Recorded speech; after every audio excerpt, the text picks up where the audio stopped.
crise política, crise econômica e, por que não, crise de identificação. É cada vez maior o número de brasileiros que, desapontados com o cenário político, busca fugir da realidade do país. Mas no que essa alienação prejudica a busca por soluções? É sobre isso que a gente conversa no programa de hoje.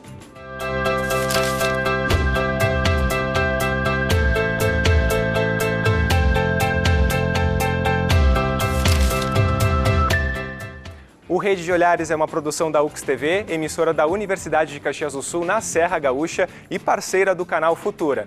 No estúdio hoje a gente recebe esse time aqui de professores, pesquisadores e pessoas engajadas na promoção de um pensamento político e também alunos da Escola de Ensino Médio aqui da Universidade de Caxias do Sul. Sejam todos muito bem-vindos, mas música também é uma forma de engajamento, também é uma forma de renovação de energias. Por isso a gente começa então o programa de hoje ao som da banda Velho de Guerra.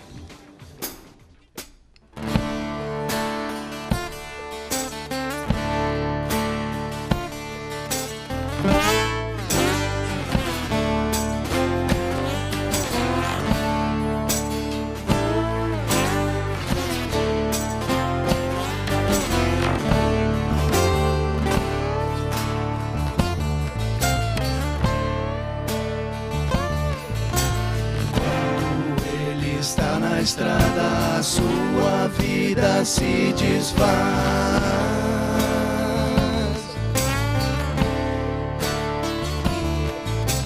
Mesmo não vivendo nada, luta pra voltar atrás.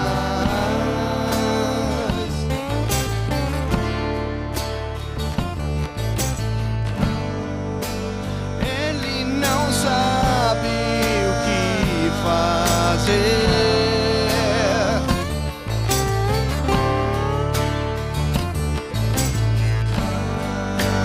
Ele não sabe o que entender.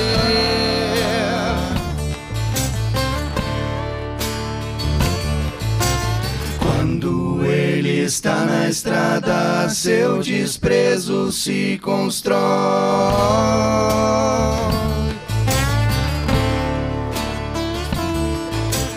Percebe em qualquer parada, viver sem amor não dói.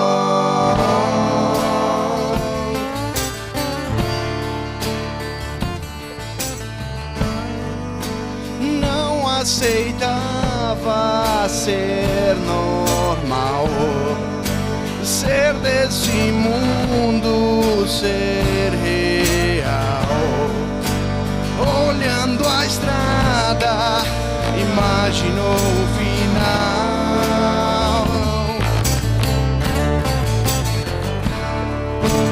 Oh, sem fim, sem direção.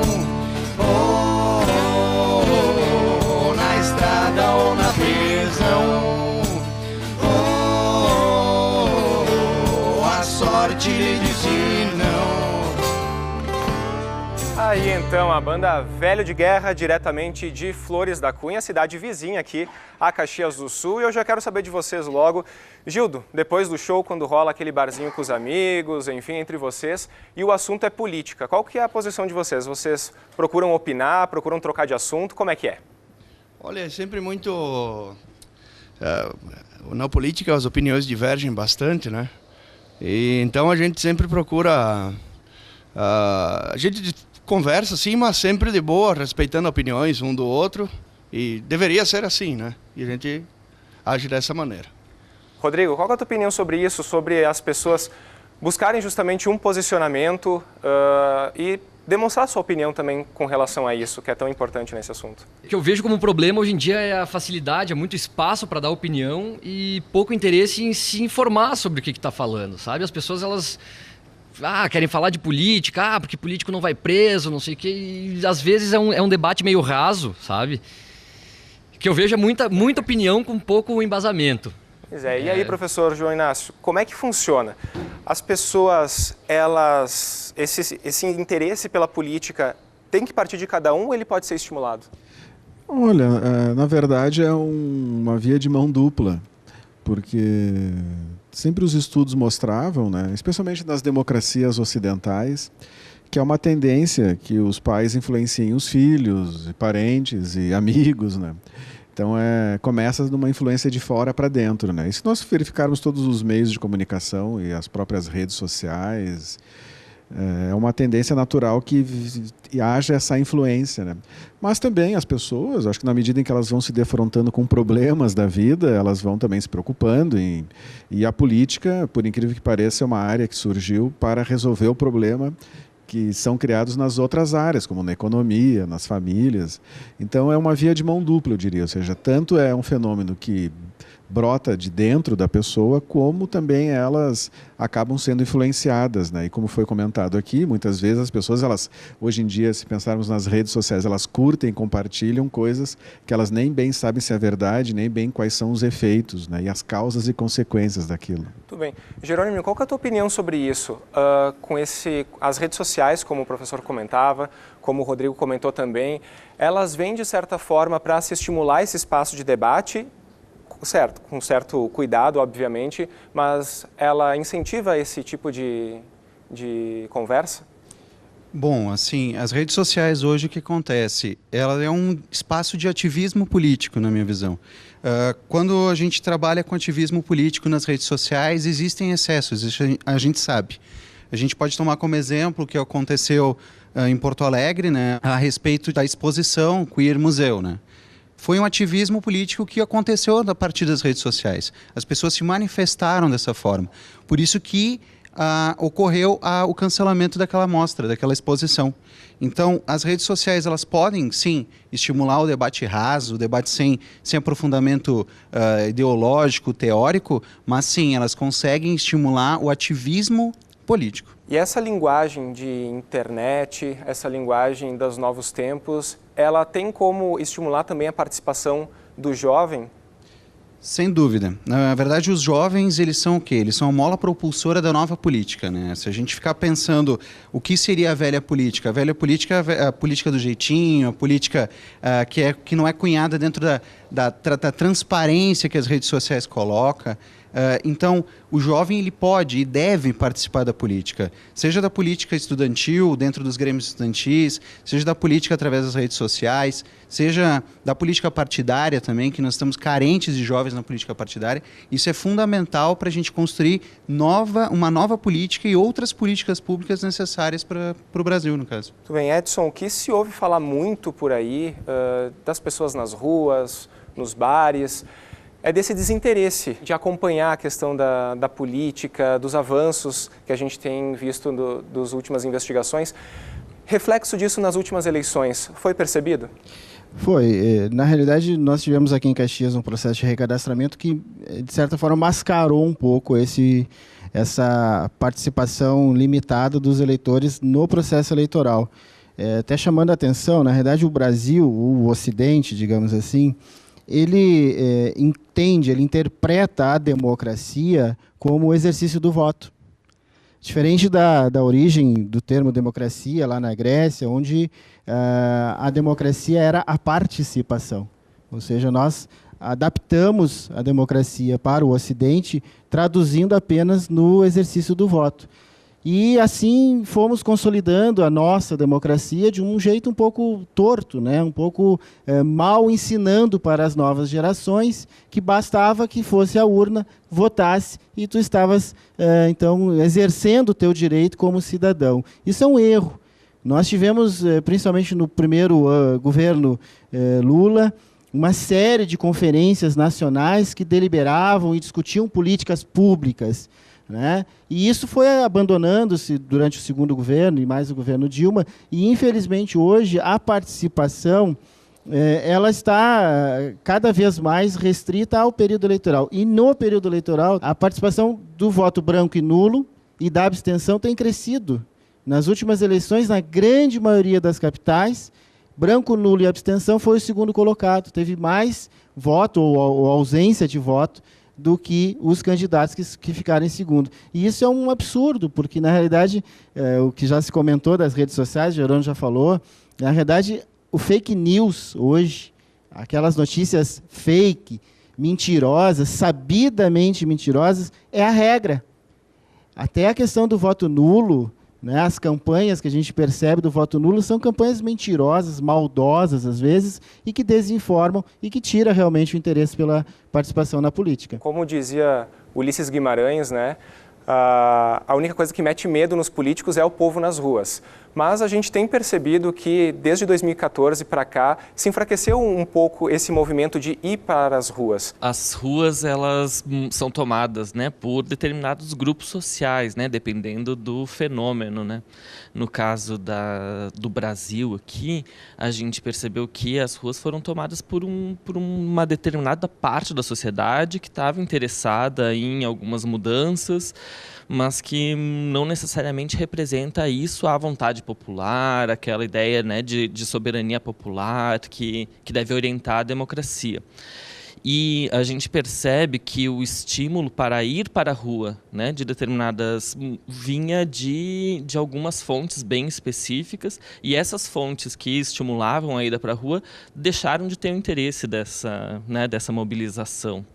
E, enfim, eu explico dessa forma, né? É visível que alguns grupos que estavam insatisfeitos até pouco tempo atrás, agora estão bem satisfeitos, né, com o lugar que eles alcançaram e deixaram de fomentar essa ida para a rua, né? O momento que a gente vive, que é esse momento da opinião, né, da supremacia da opinião perante a informação, perante o posicionamento mesmo, ele é muito grave, muito preocupante, né? A gente viu o caso que foi citado a respeito da censura àquela exposição, foi baseada numa mentira, né? Foram baseadas em algumas informações mentirosas, completamente distorcidas, né?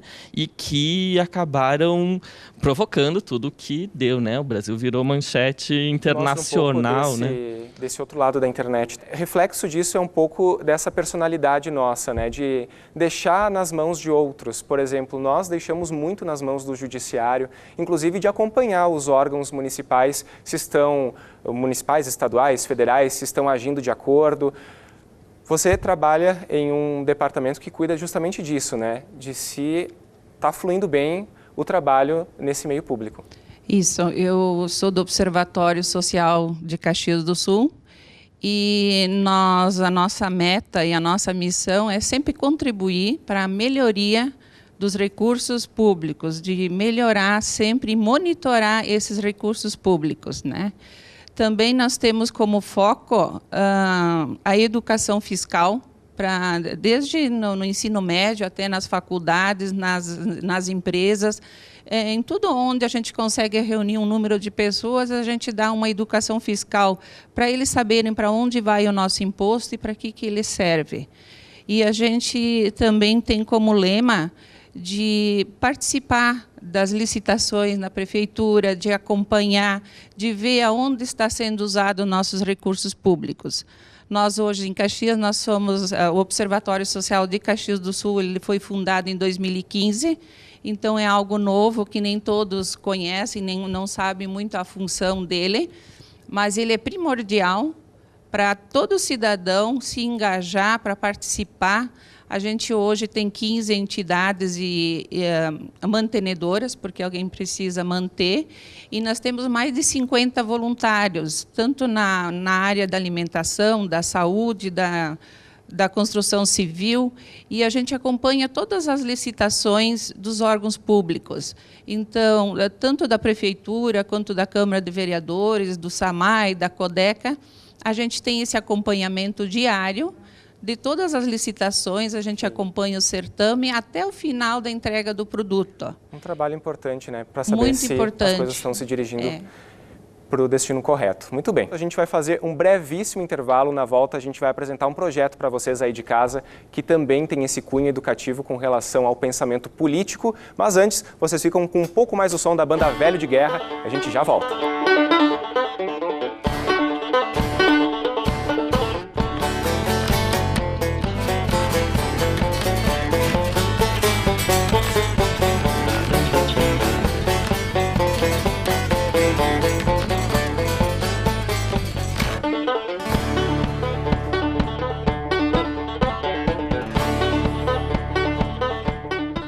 Não há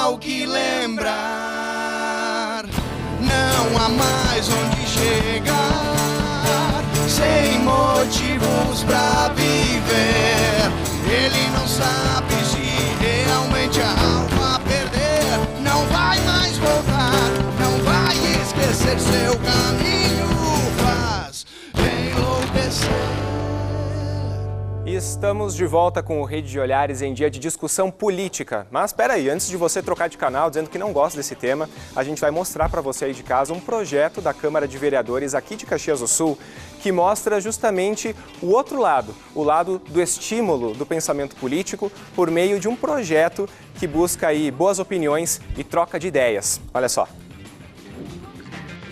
Yasmin, 16 anos. Luiz Gustavo, 26 anos. Marcos Vinícius, 26 anos. O que esses jovens têm em comum? Yasmin, Luiz Gustavo e Marcos participaram de projetos que visam o envolvimento dos jovens na política. O Vereador por um Dia e o Jovem Parlamentar são realizados aqui, na Câmara de Vereadores de Caxias do Sul. Esses projetos servem de incentivo e nós temos que buscar isso no jovem hoje, em virtude de tudo aquilo que passa a questão política nacionalmente, essa dificuldade que nós temos de mostrar para as pessoas a importância da participação, do envolvimento e de levar para as suas comunidades, para as suas casas, enfim, esse debate político. O trabalho da Câmara de Vereadores também tem que ser fundamentado no incentivo ao jovem. Para mim, abriu muitas portas. Eu pude olhar com outros olhos o que era mesmo aqui dentro da Câmara, o que eu aprendi, porque muita coisa eu não sabia. E daí, com o Vereador por um Dia, eu consegui aprender mais coisas assim. Ele sai daquelas 4 paredes da sala de aula que a gente fala, que uma sala de aula não é só 4 paredes, é ele vivenciar coisas da sociedade. Então, quando ele vem para a Câmara, apresenta um projeto de lei, uma moção, enfim, conhece o Poder Legislativo, ele volta para a escola muito mais consciente do seu papel cidadão e assim ele começa a ser mais participativo. Exemplo disso é Yasmin. Eu acredito que os jovens, eles têm um poder de, não digo de revolução, mas um poder de atualização. Eu acho que todo e qualquer instituição, seja privada ou pública, precisa de se atualizar. E o poder de atualização compete ao jovem. É o jovem que tem a capacidade de atualizar esse meio. Eu tenho um conceito que eu falo o seguinte: a política é que nem você dizer que tu não precisa de ar para viver. Nós precisamos da política. Tudo é influenciado através da política. Então, se uma pessoa diz, eu não gosto da política, eu não quero ouvir política, ela está totalmente equivocada. Porque todos os movimentos de uma sociedade é através das ações políticas, sendo do legislativo, do executivo, tudo tem envolvimento diretamente com a política. Tudo tem envolvimento com a política, inclusive a nossa troca de ideias aqui. Gabriel, e contigo, como é que funciona em casa? Você costuma falar sobre política em casa, com os pais, com os familiares ou não? Lá em casa nunca teve muito esse negócio de, não vamos falar de política porque é chato. Sempre teve um pouco desse assunto, né? E a partir de 2015, por aí, que eu fui ficando mais velho, troquei de escola, inclusive, daí comecei a ganhar experiência, a gente discute bastante até o assunto em casa. Tem opiniões bem diversas, mas é sempre muito calmo. Esse negócio de briga por causa de política eu não gosto, sabe? A opinião é muito radical, nunca dá certo, então é melhor... Mas acho importante ter essa conversa também. É bem importante, também. sim. Algum de vocês já participou, então, de Grêmio Estudantil, movimentos de estudantes? Deixa eu falar com você, então. Pode passar o microfone aqui para ela. Qual é o seu nome? Larissa. Larissa, tu tomou esse gosto pela política a partir de que momento? Eu faço teatro desde os meus 5 anos de idade e eu acabei me envolvendo muito com o pessoal que realmente gosta de política. Eu acabei me interessando e eu queria fazer a minha parte como... para com a sociedade e tentar mudar alguma coisa. E, tipo, se a gente tem a oportunidade de mudar, a gente tem que participar e participar do movimento estudantil de Caxias do Sul faz isso. Muito bem, deixa eu falar com a sua colega que também faz parte desse movimento de estudantes. Como é que é esse movimento? Como é que ele se constrói? Qual que é o teu nome? É Vitória. Vitória, qual que é o principal papel de vocês na cidade? O movimento aqui em Caxias, ele serve basicamente para representar os estudantes. É tipo um Grêmio Estudantil de Caxias inteiro. E a gente está participando desse movimento porque hoje em dia os estudantes não têm voz, sabe? Eles são esquecidos, não tem uma representatividade. Professor João Inácio, esse interesse então pela política, ele pode ser estimulado e deve ser estimulado pela escola? Olha, com certeza. Quando eu fiz a minha tese de doutorado sobre o jovem e a política, no início dos anos 2000, À época já havia assim, muita resistência dentro das próprias escolas, né, de que eu pudesse entrevistar os alunos, né, para que eles falassem de política, né. E acho que muitos dos reflexos que temos hoje no país e os próprios problemas com os partidos, né, como foi dito, assim, a velha política, apesar de eu não gostar muito do que seja velho e novo, mas é porque as pessoas tinham uma certa restrição à discussão e à participação, né. Eu diria que hoje, até, mal ou bem, ainda que exista muito fake news, a gente percebe, né, que é importante as pessoas terem o ativismo, ainda que a gente veja que a formação política seja muito baixa e as pessoas pensem que estão falando de coisas muito novas e diferentes quando elas estão repetindo os velhos chavões de sempre, né? Mas isso, nós não saberíamos disso se elas não tivessem a oportunidade de se manifestar. Eu acho que, e se a escola estimulasse desde o início, talvez nós tivéssemos uma formação muito melhor do que temos hoje em dia, né? Com certeza. Edson, o jovem hoje ele é uma fatia importante do eleitorado? Infelizmente, não. Infelizmente, o jovem, nessa faixa de 16 a 18 anos, que tem a possibilidade de exercer o direito do voto, ele utiliza muito pouco esse instrumento. Nós temos no Brasil menos de 2% do eleitorado está nessa faixa, enquanto que a população nessa faixa etária, segundo o IBGE, é em torno de 4 a 5. Aqui em Caxias, esse índice é pior.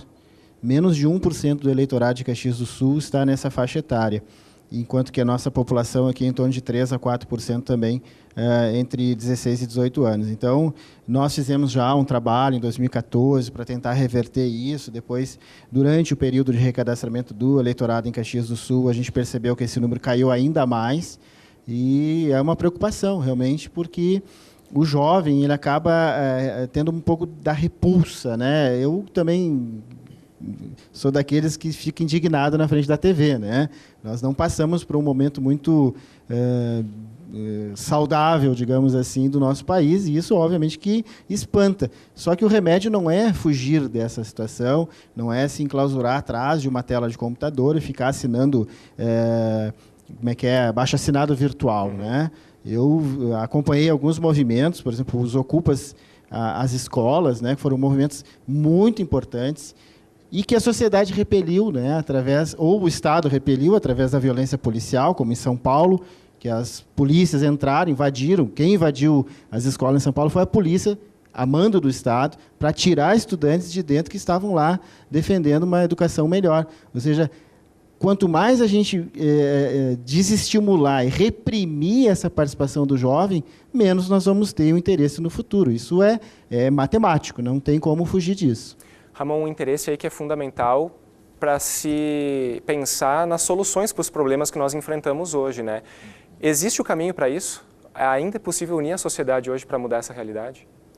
Eu acho que mais do que unir para mudar, é preciso deixar claras as divergências que existem, os interesses conflitantes, e isso tudo tem que ter espaço para ser expresso, né? E a escola, certamente, é um espaço muito propício para isso, né? Para a exposição dessa diversidade, para a geração do debate, e, enfim.